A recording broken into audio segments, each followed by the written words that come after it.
Previously on Alan Wake. I came to Bright Falls with my wife, Alice. Thank you for coming here with me. I thought maybe you could write here. I don't want to hear it! God damn it, Alice!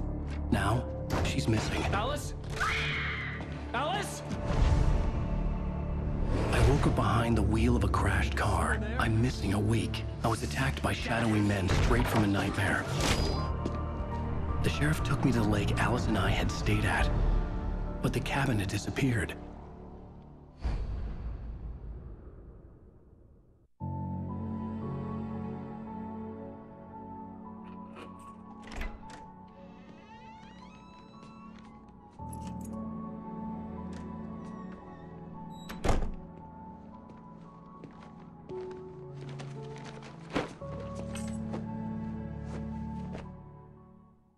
Honey, I'm home. Back here, sweetie. How was it? Worst weather I've ever seen. You should put some coffee on. It'll warm you up.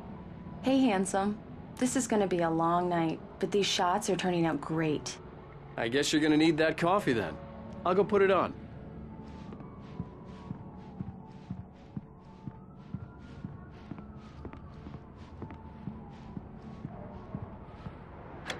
Coffee's on. Great, thanks. I'll need it if I'm gonna finish this by tomorrow. Oh, hey, I just finished those cover mock-ups. They're on your desk. Tell me what you think. No kidding. I didn't think you'd get them done this quickly. On occasion, I can perform all sorts of miracles, my dear. These look really good. Oh, sure, until Barry gets his hands on them. Which, by the way, will happen over my dead body. The last time was the last time. Oh, and speaking of Barry, he called. Alan! Alan, please check the fuse box. I'm right here. I'm on it, honey. Please hurry. Honey, it's a power outage. I've got the flashlight. Okay.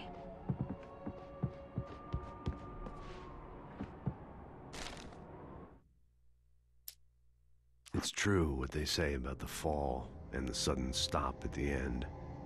I'd lain here in the snow while the lurid chain of scenes that had led me here kept playing in my head. A rerun of my own private snuff movie. A memory of my corpse. Alone at my own wake. Thinking in metaphors again. The femme fatale was gone. Only a sour taste remained of the kiss that killed me. This was a late goodbye. 13 years after I'd gotten my revenge, it had finally caught up with me. It had been a long time to bear the pain. My blood painted the snow red. A gruesome slushy dissolved all the scattered painkillers and leisurely dripped down to the sewer, mingling with the bile of the city, becoming one with it. I can see them now. My wife and my baby. Honey, I'm home.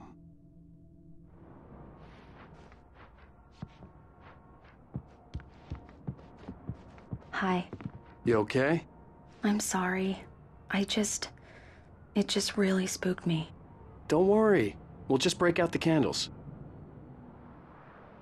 I know it's stupid, but it's just... especially when I'm not prepared for it, you know? It gets to me.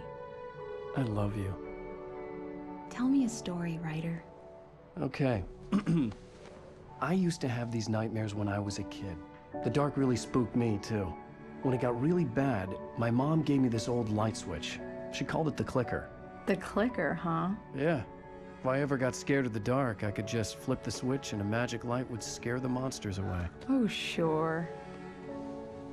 Here it is. Alan. Maybe it'll help you, too. Yeah, nice story, writer boy. You made that up right now, didn't you? No. Seriously. I love you, even if you are a liar. Thanks for this.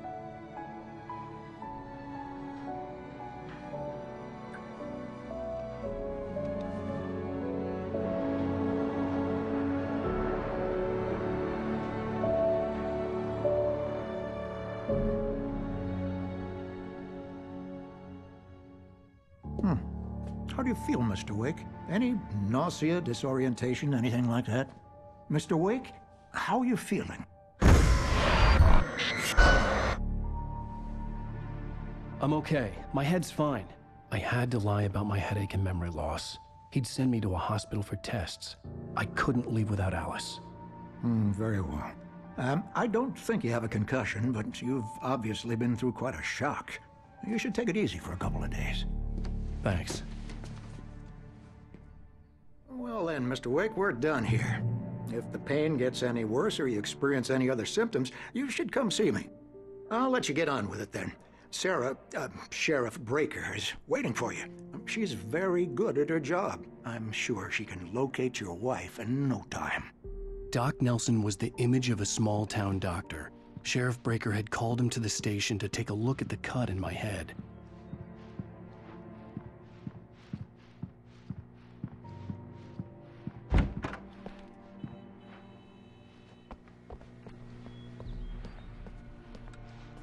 Thank you for testing the lights, Miss Weaver. Everything seems to be fine. I don't have the luxury of being complacent, Deputy Grant. The bulbs will need changing soon. You can't change them in the dark.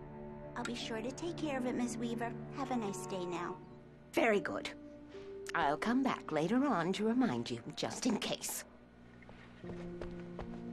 Mr. Wake, the sheriff is waiting for you in her office down the corridor.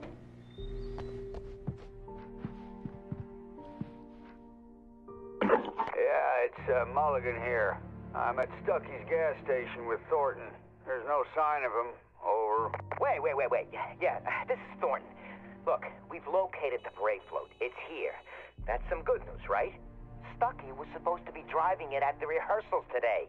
Over. Oh, give me that. Mulligan here. Looks like someone really thrashed the garage. Over. Okay, roger that, guys. Keep looking for Stucky. Jane's out.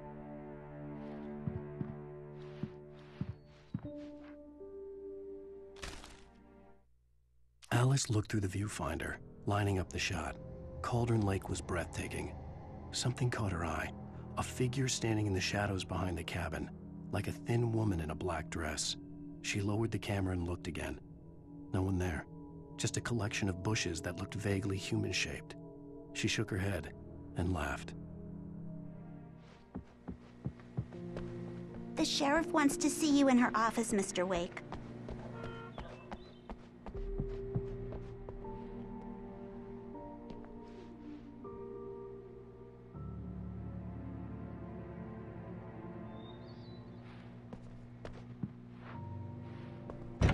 Come in, Mr. Wake. Your phone's on the desk. The battery was dead. It's charged now. Have you started looking for my wife yet?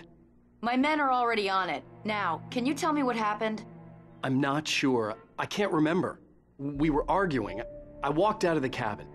The cabin on Cauldron Lake? How did you end up at Stucky's gas station? I wanted to tell her what had happened last night, but I couldn't. She'd lock me up. Excuse me, I need to take this. Hello? Alice, please help me. Alice? Stop talking to the law. You'll do exactly what I say if you ever want to see your wife again. Who is this? Go to the back lot. There's a hole in the fence on the left. Look inside the junker. I left a little something there to convince you we're all on the same page here. After you ditch the cops, you're gonna meet me in Elderwood National Park. There's a spot called Lover's Peak. Midnight. Don't do nothing stupid, pal. We're watching you.